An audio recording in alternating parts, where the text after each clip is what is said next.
Before the next episode of X Job Downloaded starts, I have a big favour to ask. If you've enjoyed any of our episodes so far, please can you click on the follow button on your platform.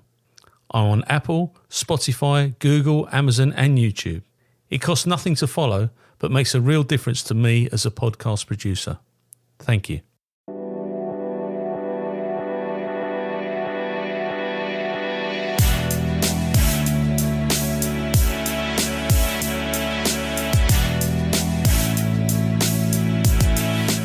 My name is Paul Maleary, and for 30 years I served with the Essex Police.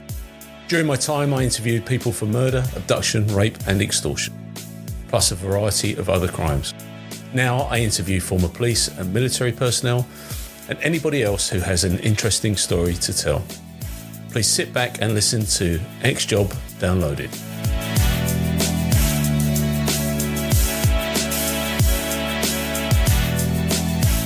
This interview is being tape recorded. My name is Paul Maleary and this is X Job Downloaded, and today I'm interviewing Alka Mistry. A mystery. That is how you introduce yourself to me. At Leicester City Football Club. Welcome to my podcast and thank you so much for agreeing to take part in this today. Now, what was your inspiration to join the police service? Why did you want to become a copper and what was your journey like? Yeah, so this is long, so excuse me if I talk for a very long time now, but growing up as a child, I'd never thought about joining the police service. It wasn't anything that I was ever going to be thinking about. It just never dawned on me. And I grew up, so rewind, I was born in Kenya, like a lot of Asians in England. So I was born in Kenya in 1969, and we actually left Kenya in 1971, just before I turned 2. Right. So we left a little bit before anything people were asked to leave from Uganda, although we weren't in Uganda. But it was always in my parents' plans to move for more opportunities for everyone, but particularly the children, and particularly for education and vocation for the children.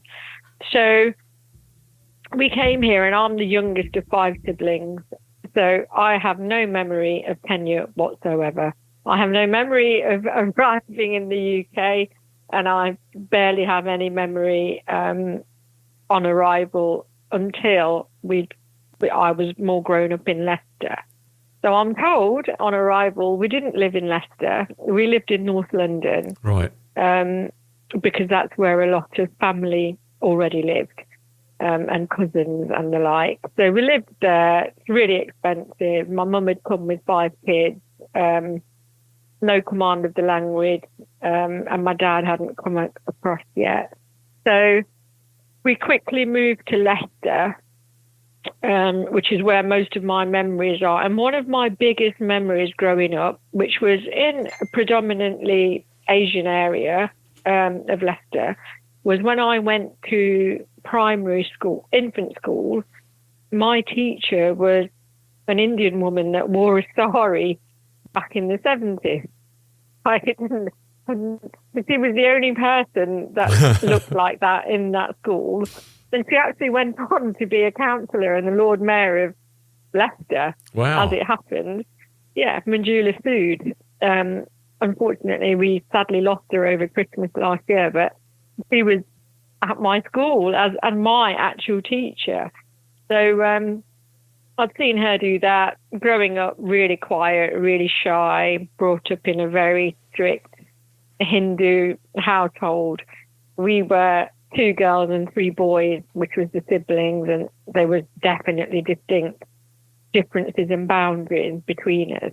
And I think even though we'd come here for opportunity and all of that, I think the plan was girls were to just like get their education, find a decent, suitable boy from a decent, suitable, I'm laughing already, family, and they would settle with that, and the lads would hopefully make some good vocations and then find similar women. So I grew up with that in mind. Went through school, didn't do too badly. Had a bit of a flair for languages, if I'm honest. Really liked that. That wasn't really what was the expectation. It was more science and stuff like that. It wasn't the best at. But I decided I was going to be a doctor. It's a really, really long way to go. Did GCSEs, and then I started to think, I'm being a pathologist, actually. Oh, brilliant. Yeah, and I always used to read Agatha Christie books and was really interested in crime, but never thought I was interested in crime because I didn't think I was allowed to be interested in crime. And lawyer wasn't really mentioned or a thing. So I went through school, and then I ended up going to college and did a diploma in business, and was going to just find a job and try and make my way up the ladder in whatever job I found. And it took me a few goes. I worked at the Chamber of Commerce, which was great. Like, what I liked about it was the foyer had world clocks and world times, and I had this massive interest in the world. But my wings were a bit clipped with travel, solo travel and the like. We never went on holidays, and it wasn't really a thing for me to go off on my own. But I did find a way to do it and did do it in the future. But that was one. And then I ended up in this insurance company where I worked for 9 years. And I did do a lot of different exams and all sorts of things, and made my way through different departments and up. But it was predominantly office-based, and I was into the gym and sport and football, and I was just different. And actually, I thought, I wouldn't mind being outdoors. Well, that job came to an end upon redundancy. And at this point, the talk was all about finding a suitable boy for an arranged marriage and all of this.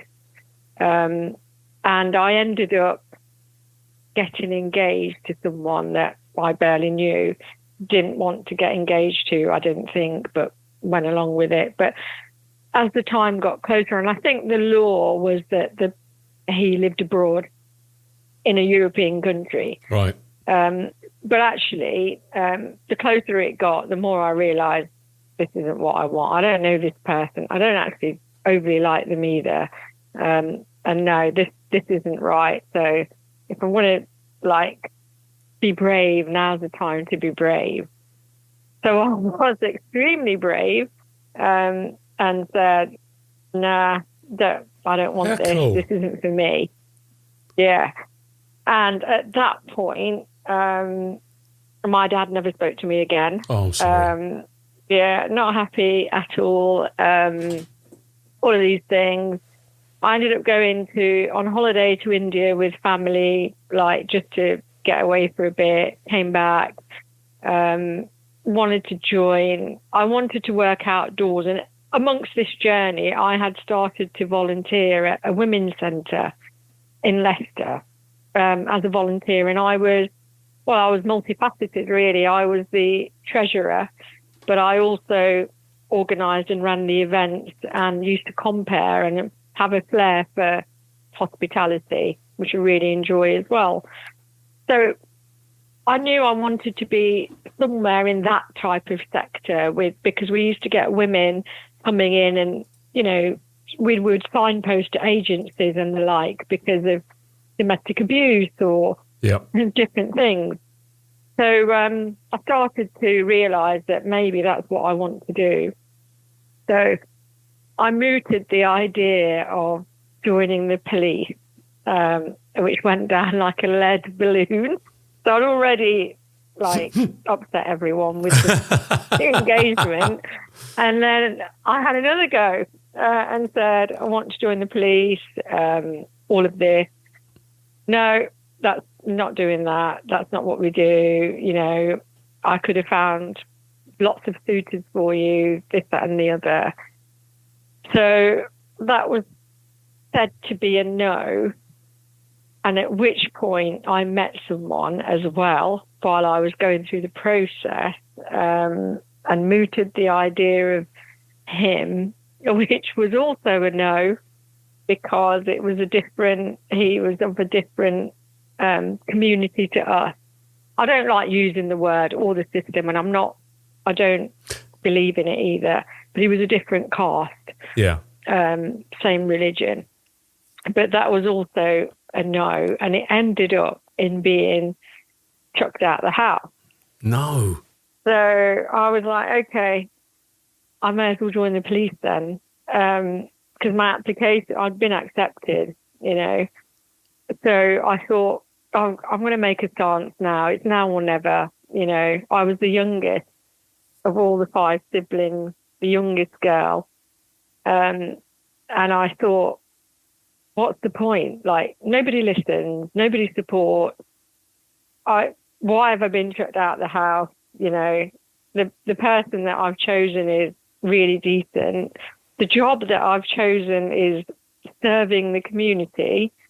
So I thought, no, I'm going to do it. So that day, in the night, I drove to headquarters and posted my acceptance through their letterbox without knowing where I was going to live, what I was going to do, all of that. How courageous! How courageous is that? Honestly, I mean, I'm going to go back a little bit because I'm absolutely fascinated. All right. It's counter to what we in the UK are used to, because you know we don't discuss these things. And did you ever speak to your dad again? Not really, no. There was always that frosty relationship. Now, if I take you back, what did your dad actually do for a living? What was his occupation? He was a traffic warden. Was he? For Leicestershire Constabulary, yeah. So he knew about serving the public and how important that was. Yeah. And, you know, but religious values and the caste system, which is something that, again, we're not privy to. You know, we don't actually, we don't understand that. Are there 7 castes? And I don't know. I mean, I watched my lovely friend Rob Rinder, who was out in India recently with Ryland, and I find India fascinating. My wife's family, her grandmother was Anglo-Indian. She was born in the Punjab, and her great-grandfather was a superintendent on the railways. So we've got that affinity. And my father-in-law, who's now 93, this is about you, not me, by the way, but if he goes into the sun, you would think he was Asian. There is absolutely, honestly, I will send you a picture. You would think he was Asian. And and so we've got that affinity. And I love India. Whereabouts in India did your family come from before they went to Kenya? So the Gujarat. So my dad's family was from Bhogat, which I'm not sure where that is. But my mum's family was from Jamnagar, which is close to Porbandar, where Gandhi was born. Right. That part of India. So you got Rajkot, Porbandar, Jamnagar, those kind of, that part of India, Gujarati speaking. In fact, I don't know if I told you this, and we'll come back onto your story, but I was on a murder inquiry where 3 men had died in a lorry, basically, who'd been brought in clandestine. And our inquiries took us to Leicester. And we're doing house-to-house inquiries, and we want to see a specific family, and we go there, and the lady doesn't speak any English at all. So we see a PCSO, and I said, you know, we've got this lady, we're trying to find someone who speaks Gujarati. She said, oh, I speak Gujarati. And that was it. That was it. It was absolutely brilliant. I absolutely loved working in Leicester. So how did your 4 siblings feel about you joining the police? What were their occupations by these times? So my eldest brother was in the Royal Air Force, serving the country. Wow. My sister had an arranged marriage and gone abroad and lived there and had her own business. Then my brother, he'd studied at university and had got a job in something biochemistry on the sales side, I think. And my younger brother had his own businesses. I say younger, he was the youngest of the boys. Yeah. Had his own businesses. So they all had all of that. But I had worked in one place, realised I didn't like it, preferred my voluntary role to my paid role, wanted to serve the country, but also make a difference, be outdoors, and the police fitted all those bills. And the police, I thought, was a credible choice. So we've got people that we had somebody we knew as a family friend, where their eldest lad had been in the army and then joined the police. Right. And everybody was really proud of him. But nobody wanted me to do it. Oh. So, yeah. So it's 1998, there or thereabouts? Yeah. And you've put your form through the front door of acceptance of Leicestershire Police Headquarters. Is it at Hinckley? I can't even remember where the headquarters. It's in Enderby, and it was 1997 at that time. I joined in 98. 1997. Yeah. So you put your form through the door. Yeah. How did you feel? Well, I felt difficult to describe, but maybe I felt a little bit anxious, but also excited. But I felt a little bit worried, and I felt that it was my last chance to do something, and I realised I needed to do something that was stable because I needed to sort out my own where to live and all of these things. So there was a lot riding on it, to be fair, but I did feel that by posting that, have I lost my family, which is really, really big. I'm really family orientated, so that's difficult. So I found it really difficult, and I never really knew if I would stay even. But what I did know was it also meant that I could be independent, and that I knew that I'd chosen the person I wanted to be with anyway. So I just thought, I've just got to, pardon the pun, but put big girl pants on and go for it. Yeah, and you know what? Sometimes taking courageous steps, what's the saying? Fortune favours the brave. And if you grab opportunity, who knows what that opportunity is going to bring? It doesn't always work. We know that. No. But the fact is that if you don't have a go, you never, ever, ever find out. Yeah. And the things we do for love, I mean, that's a 10cc song, but, we do things because they're good for us and they're good for the people that we want to be with. Yeah. And that's the reality. So you get accepted and you hand your notice in at your old job. Where did you go for your police training? Wow. Sorry? So I went, that handing notice in. So when I came back from India and all this had happened and kicked off, I was doing agency work. So I was doing agency work when I put that acceptance in. And then I just got a Christmas retail job because it was over a 8-week period. And I really enjoy customer service and face-to-face. So I just thought, I'll do that. I've got this career is going to happen. So I may as well do that. So I went in there. So I did, my agency work, I could just stop when I wanted to, right, which is what I did. And then I went to retail knowing that it would finish in time to start in January of 98. So January 98, where did you go to your police training school? So I went to Ashford in Kent. So did I. No way. I did, yeah. But, oh my, our paths should have crossed. 12 years beforehand. Yeah. I'm a lot older than you. But you've been to Ashford and Leicester. And Leicester. We must be related. World. Yeah, we must. Yeah, we went there because usually we'd go to Brighton from the East Midlands, but there wasn't any space. So there was a couple of cohorts, us from Leicestershire and one from Nottinghamshire. Right. And we went to Ashford. So you walk into. Did you have to do local stuff before you went down to Ashford? You got allocated your uniform and what have you.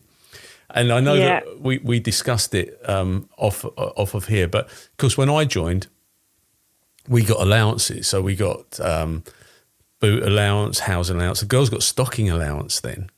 I mean, can you imagine that in this day and age? That just wouldn't. No, that would never happen. And yeah, so you're at Leicestershire Police Headquarters for a period of a week, I would imagine, and then you went off to Ashford. Yeah. What was that experience like? You know, you're an Asian lady in a male-dominated world. Even then, you know, because things have changed dramatically since, you know, we got electricity, and but you know, things have changed. But what was that like for you going into that environment? I mean, it was scary. It was a scary environment for me. But there was barely any women, let alone Asian women. It was just like barely any women. So that was one of the things. Very male, white British, mainly people there. And I was really away from home, like miles away from home. But in that week, I had like made some good like connections and friendships like within the cohort.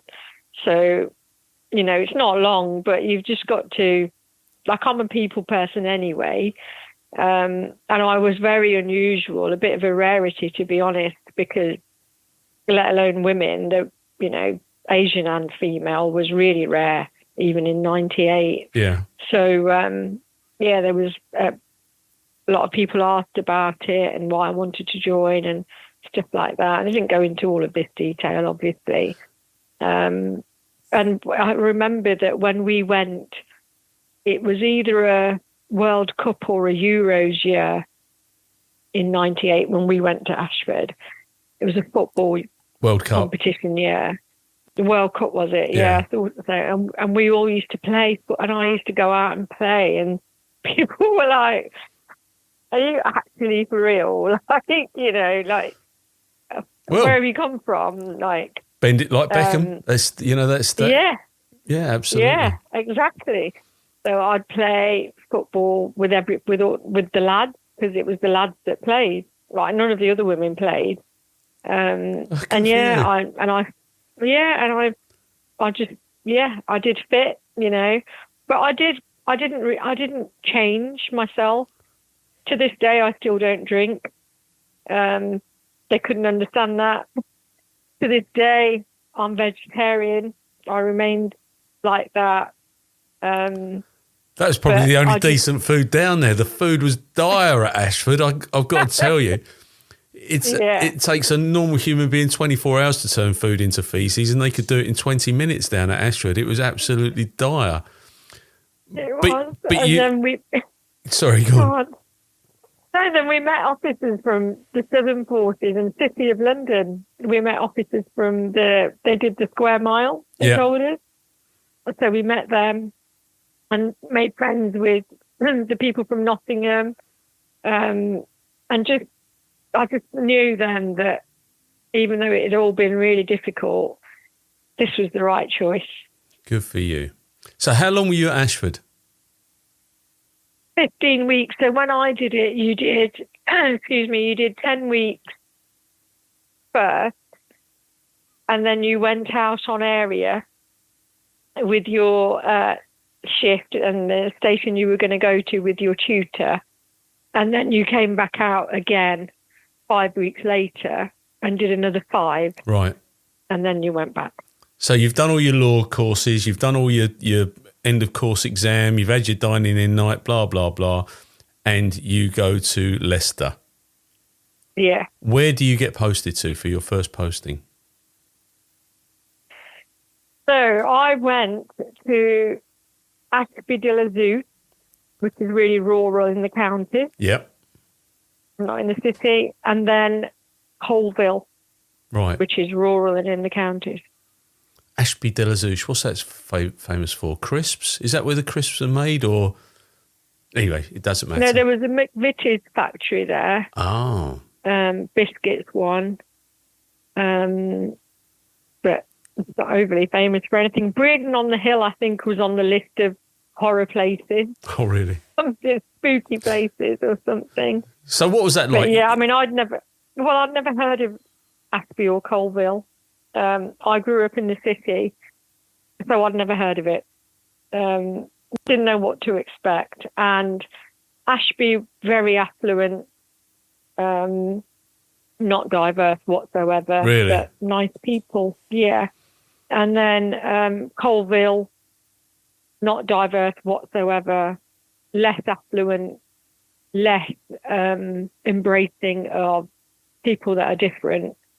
Got a lot of racist abuse from communities. Like, whatever I got involved with, I ended up attaching a racially aggravated towards me, public servant or whatever it was at that time. Oh, that's terrible. Yeah, it was awful. That area was awful for me. But the teams were great, and I was supported, but it's where I was posted and I didn't enjoy it.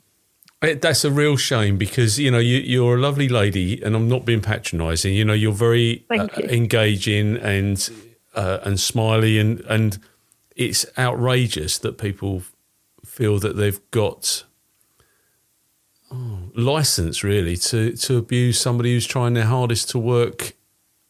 Yeah. They shouldn't be abusing anyone, but as a police officer, it's hard enough as it is without a load of morons stepping up and being abusive. Yeah. How were your family at this time? I mean, did they ever try and dissuade you from going on the front line? Yeah, I mean, my mum more because she was worried. Yeah. Because like the dangers and just for anyone really. And yeah, they did try to dissuade me. Didn't want me to be on the front line. Didn't want me working nights. And some of it was cultural, more from my dad and brothers, but from my mum was more around worrying about me, being out there. Yeah. I'm not sure my mum liked my entire time that I was in the police. She worried, I think. Whatever I did, she worried about it. But yeah, and then he's my husband now, but who I was with, he was worried for night shift, just thinking about the nighttime economy and the types of people and the type of thing that might happen out there.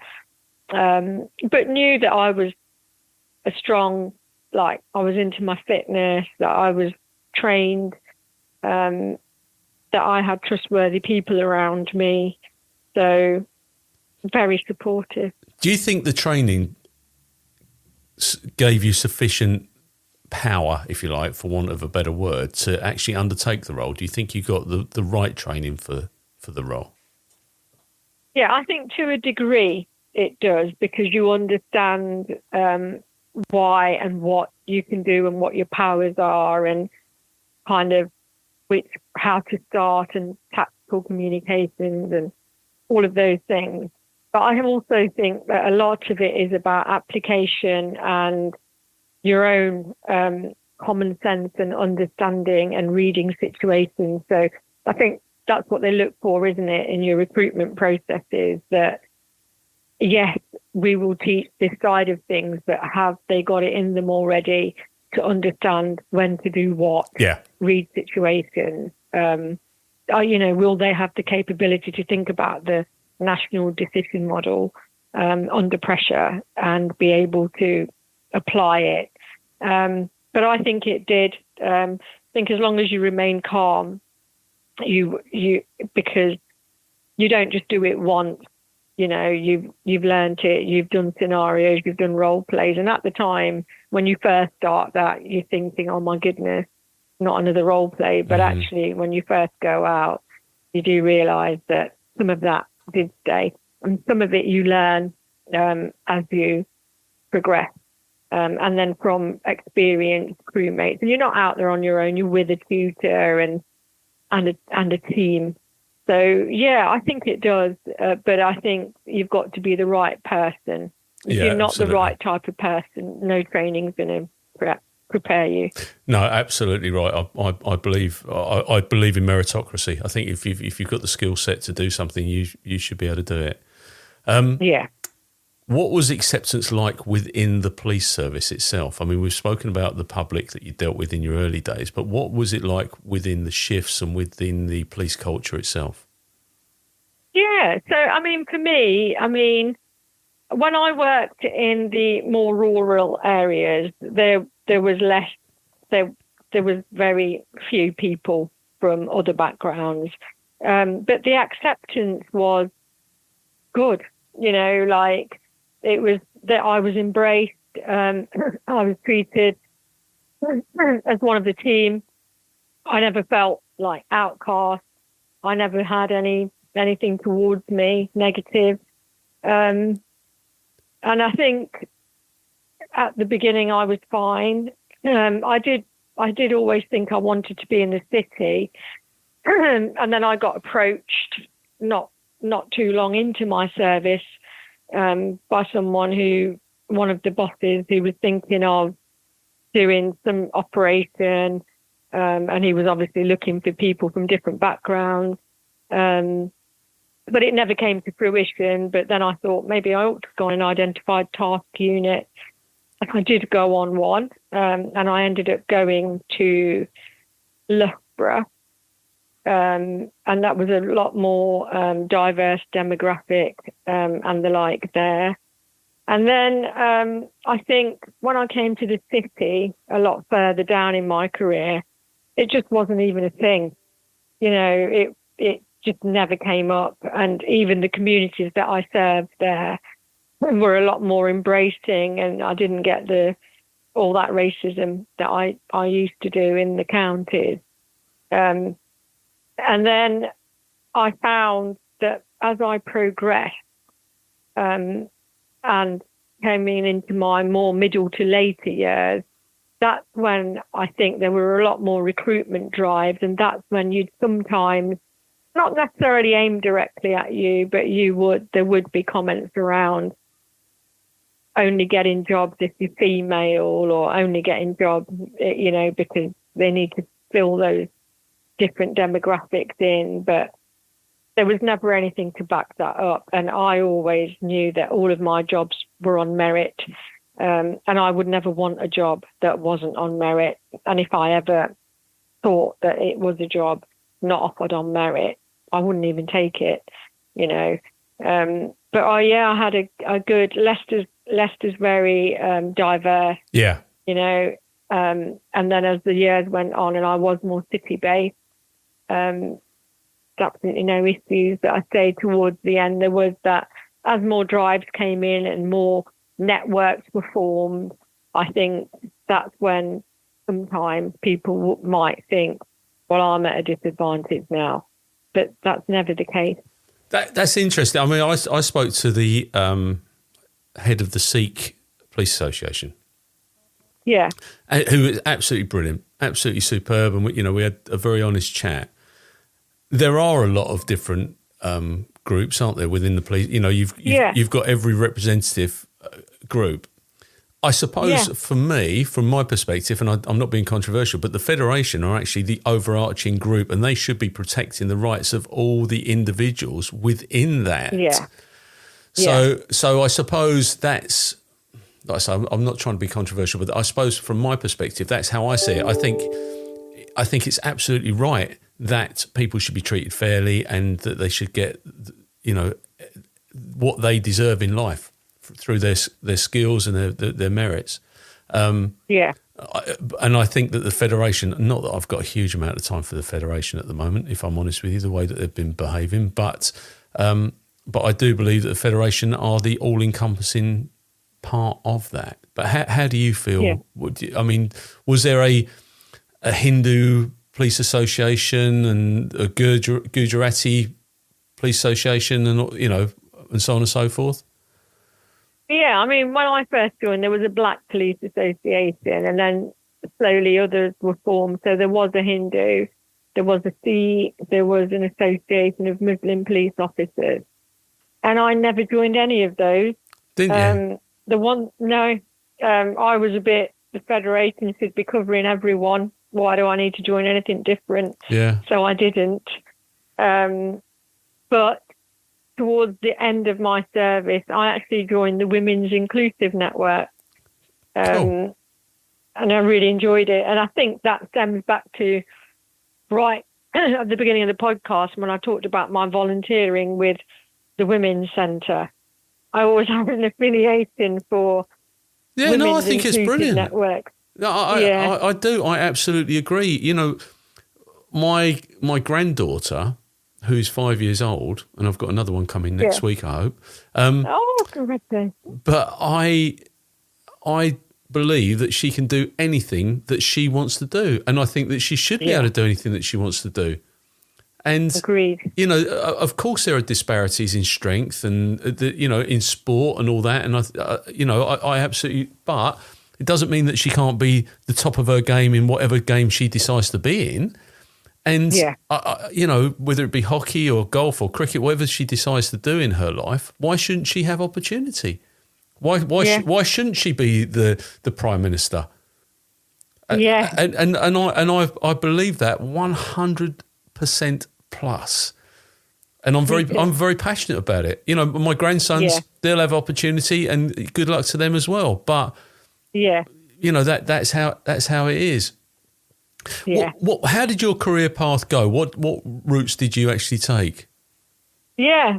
So I did my career path and I grew slowly, shall we say. So at the beginning, I did my response. I really loved it. And then I fell pregnant.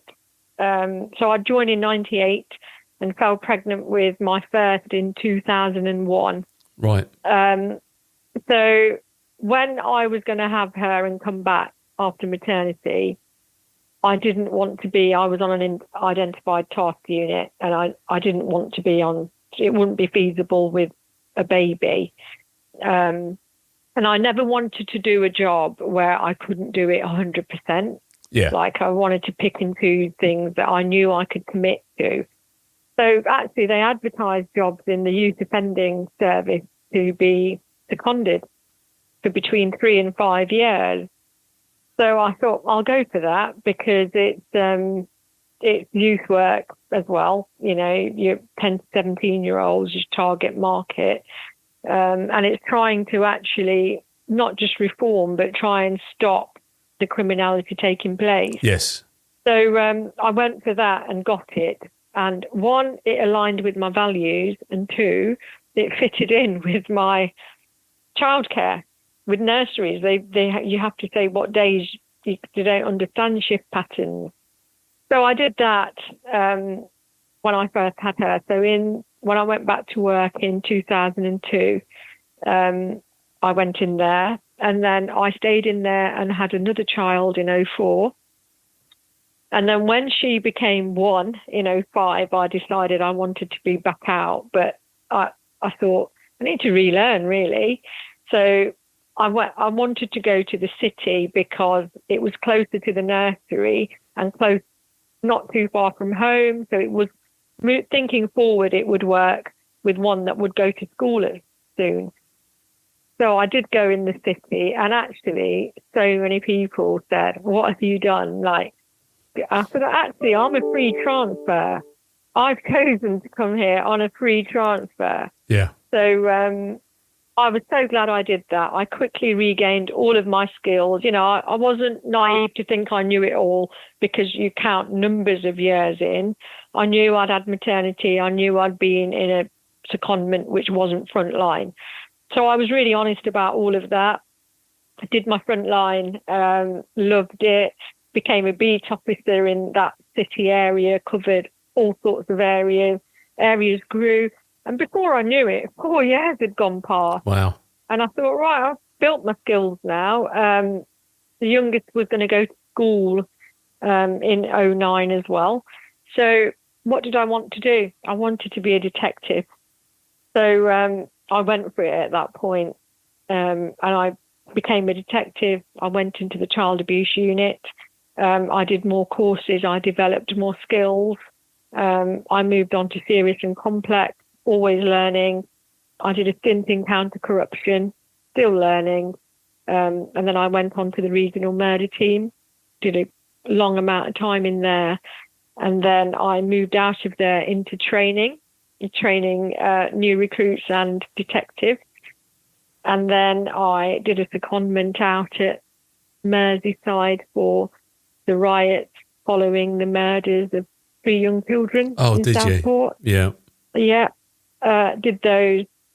I returned and then handed in my notice to retire. Why? What had you done your time? Or you just had enough, or just ready to?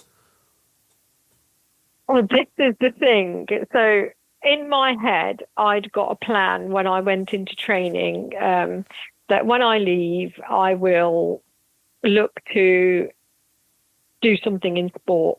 Didn't know what, but I'd done one of my vocations in life. I still felt I was young enough to have another one. And it for me, it had to be sport, because let's do what we enjoy in life while we can. So what my plan was, when I returned from Merseyside, I was going to ask to go back into criminal investigations in safeguarding unit, because I felt that a role in safeguarding in sport would align with my skill set. Yeah. But I'd already started coaching as a volunteer for Leicester City's Premier League kicks. So I was already one of their kind of on their radar. And they had a job come up in safeguarding. And they said, you qualify to apply because your class is internal. You should maybe see how it goes. And it was actually not the role I'm in. It was the women's first team safeguarding manager. Wow.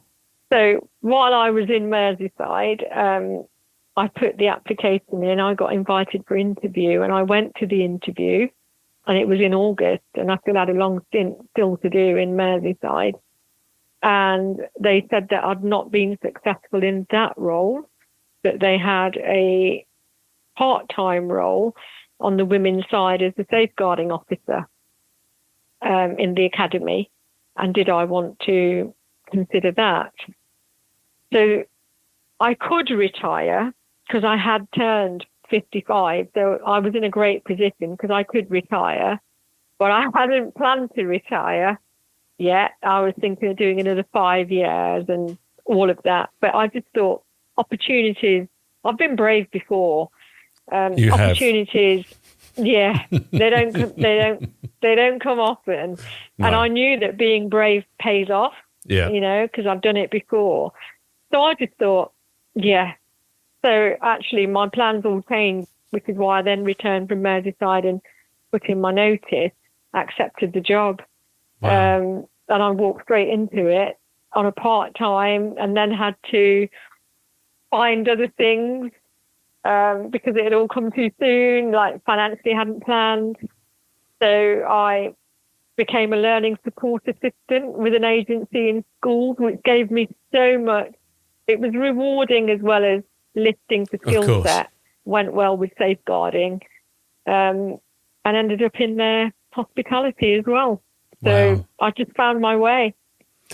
And you will continue to find your way, because opportunity will knock. There's absolutely no doubt about that at all. When I'm just going to take you back, because you were on counter-corruption for a while. How did you feel? Yeah. How did you feel about going onto that? I mean, I've got my views, and I'll share them with you very shortly. But how did you feel about going on to counter-corruption at Leicestershire? Yeah, so that wasn't something that was in my career plan. It never was. It wasn't something that I thought I'd do. But it was, while I was in serious and complex, it was a secondment opportunity.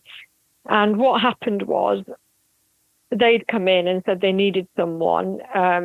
And it was whether or not the people that they approached had any association with people involved in whatever investigation it was. Yeah. So you weren't told anything about it. So I was put forward unbeknowingly to me. I didn't know I'd been put forward. So I got called in, got told, we've got to send someone. We think you're the right person. I'm going to ask you, I can't tell you anything else. I'm going to ask you if you've got association with these people. So do you know them? Yeah. Because I'm bound to, because I've been in the cops for that long. Yeah. Do you associate? No. Okay. Right. Okay. Yeah. You're going on Monday. Wow. This was a Friday. So I went, and I was told it was 5 weeks, but you know that means times 3 generally. So I expected 15. But then when I got there, I thought 5 weeks, this is 5 years. Oh. So, it was, that's not what I was told. This is in my head. I just knew it was long. So I went in, and I actually found it really difficult. Like, I found it really hard in there. That was probably the toughest job I've ever done, because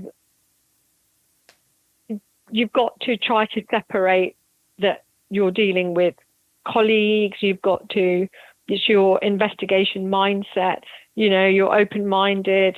All of those things that you are as a detective remain, but it's just really hard to, separate yourself from that somebody could lose their job, and their lively difficult. and their liberty. I mean, that's the thing. I mean, I think that counter-corruption is a absolutely worthy role within the police service. I think it's absolutely right. The corruption, there is no place for there. Agreed. I do sometimes question the people that they go after. And I do question sometimes the ability of those people that have been put in there on the permanent roles. Yeah. I get the secondees. I think that's brilliant, because you've got people with serious skill set, but some of the permanent people have gone on there to hide away from policing. And, and I didn't find them the best investigators. In fact, counter-corruption should have the best investigators, professional standards. But they didn't. They often had people that really didn't have the skills that they should have had. But there you go. That's my view. And I've been in that position where I've had to have an officer arrested. And believe me, that is a really difficult decision to make. But I joined the police in the same way that you did, without fear or favour. Yeah, that's right. And that and people, even to this day, I've still got that in me, that fear, without fear or favour. That's how I deal with people. Yeah. What were the highlights of your police service? So, lots of highlights for me. I think one of my biggest highlights was having my children and being out there, like, in the words of Beyonce, like, tough enough to bear my children and then get back to business. Yeah. So I was proud. I've got 2 girls. I couldn't be more proud. And I wore my uniform, and I did my job. Yeah. And Mum is a police officer, that was my biggest moment, being in uniform, like, in the city, like, where it's all happening, and being in uniform and knowing I had children. Massive highlight for me. Yeah, no, I get it. It is absolutely, it's a battle of adversity sometimes, and to have the ability to carry it through. That's fantastic. And what about the low times? Because we've all had those in our police service. Where does that come? So that comes. So before I went into really serious disciplines of CID, such as child abuse, I had a conversation with family and my childminder and everyone and friends to make sure that I could commit and that the children would be like looked after if I was late or anything like that. Yeah. So I didn't want to not be able to do it all. So I think the things that I found more difficult, we'll call them, I wanted to do them, I'm not going to lie, but it was when I missed out because I was late off again, and I've been called in again, and I didn't see that assembly. I missed that Mother's Day. I had to leg it to that, or miss that birthday party. You know, I missed a lot of growing up. I missed parents' evenings. But I was also a role model. I was showing them that they could have it all. Like, so hard to explain. But I had to try and balance so much of my life and so many aspects of being a daughter, a wife, a mum, you know, an aunt, a professional. I had so much to manage, coupled with shifts, long hours, schools, other people's lives that were really important, like my children. Yeah.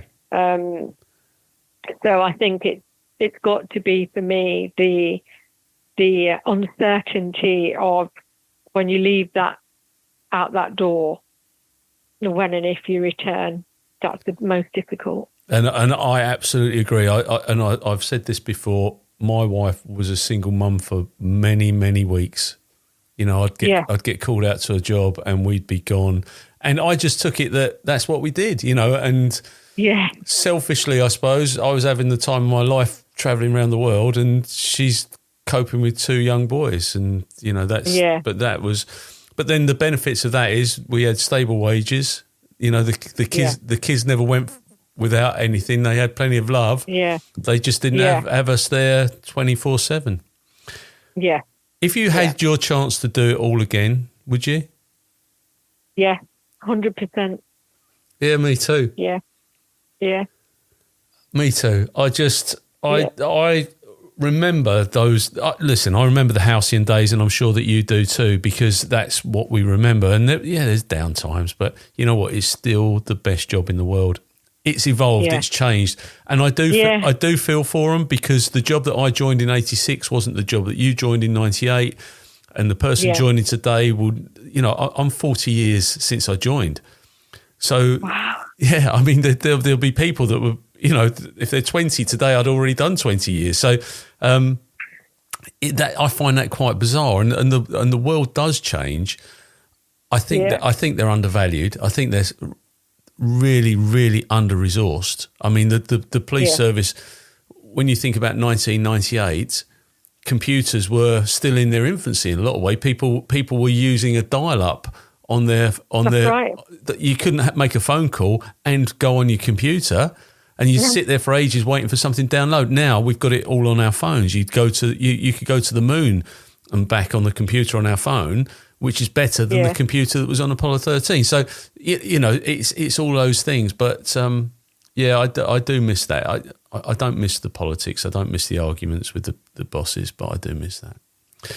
Yeah. Alka Mistry, I hope I've really enjoyed our chat today. And I have. It's bizarre, because you asked me what would we talk about, and I hope that we've covered everything that you want to cover.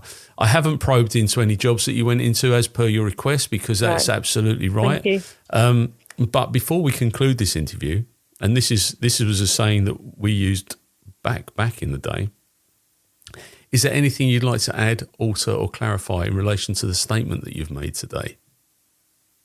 No, nothing. No, it's all good.